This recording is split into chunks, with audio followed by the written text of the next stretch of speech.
Friday marked the city's first 2 homicides of the year. One of the victims had a well-documented criminal past. 23-year-old Jamoke Johnson Jr. was shot while he was driving a few days after he escaped from a federal halfway house. He was a known gang member, and Channel 3 Eyewitness News reporter Tanisha Cordell tells us at one time he wanted to leave that life behind. Tanisha continues our team coverage. Well, despite Johnson's criminal record, some people who knew him say he was a gifted young man with a promising future, including Olivet Baptist Church pastor Kevin Adams, who tried to help Johnson turn his life around.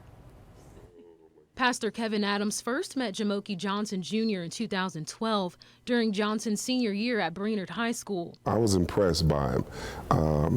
One of the smartest young men I ever had the opportunity to meet.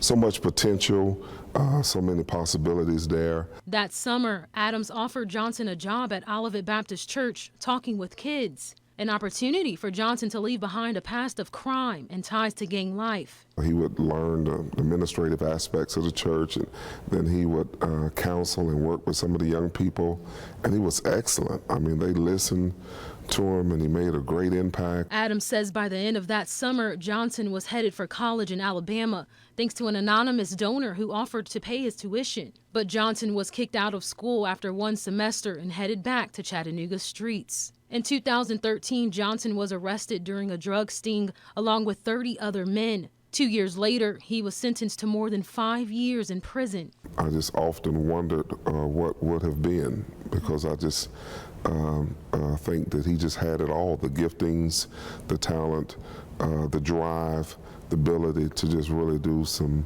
powerful things with his life. Nearly a week after escaping a federal halfway house on McCauley Avenue, Johnson died in a hail of bullets, along with 20-year-old Christopher Woodward. A violent ending to a life Pastor Adams says was once filled with promise, and one he wants to prevent happening to other young men.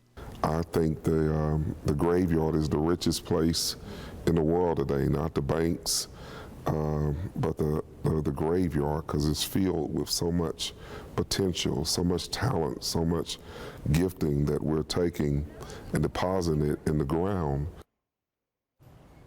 Now, Pastor Adams says Johnson's family is still making arrangements for his funeral.